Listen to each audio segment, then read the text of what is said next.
అమ్మా! ఈ మధ్య ఇన్‌స్టాగ్రామ్‌లో, యూట్యూబ్‌లో ఎక్కడ జూసినా గానగాపూర్ దత్తాత్రేయ స్వామి టెంపుల్‌ని ఎక్కువ వైరల్ జేసేస్తన్నారు.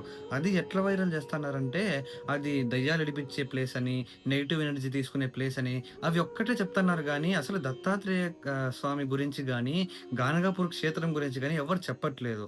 కాబట్టి నీకు గానగాపూర్ గురించి ఏం తెలుసు? నాకు మన ఫాలోవర్స్‌కి అట్లే కొంచెం చెప్పమ్మా. గానగాపురం అనేది కేవలం దయ్యాలను విడిపించే క్షేత్రం కాదు.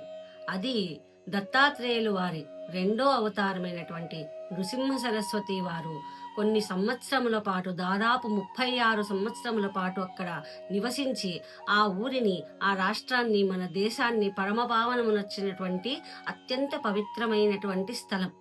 అక్కడ మనకు 3 భాగాలుగా ఉన్నవి. ఒకటి నిర్గుణ మఠము. అక్కడ స్వామివారి నిర్గుణ పాదుకలు కలవు. నిర్గుణ పాదుకల నుంచి మనము సంగమానికి వెళితే అది భక్తి క్షేత్రం. భక్తి క్షేత్రంలో స్వామి అక్కడ తమ యొక్క తపస్సు ద్వారా ఆ స్థానాన్ని అత్యంత పవిత్రమైనదిగా చేసి ఉన్నారు. అక్కడ కూడా అనేక మహిమలు చేసి ఉన్నారు. అక్కడ నుండి తిరిగి మనము కల్లేశ్వర క్షేత్రానికి వస్తే అది ముక్తి క్షేత్రం.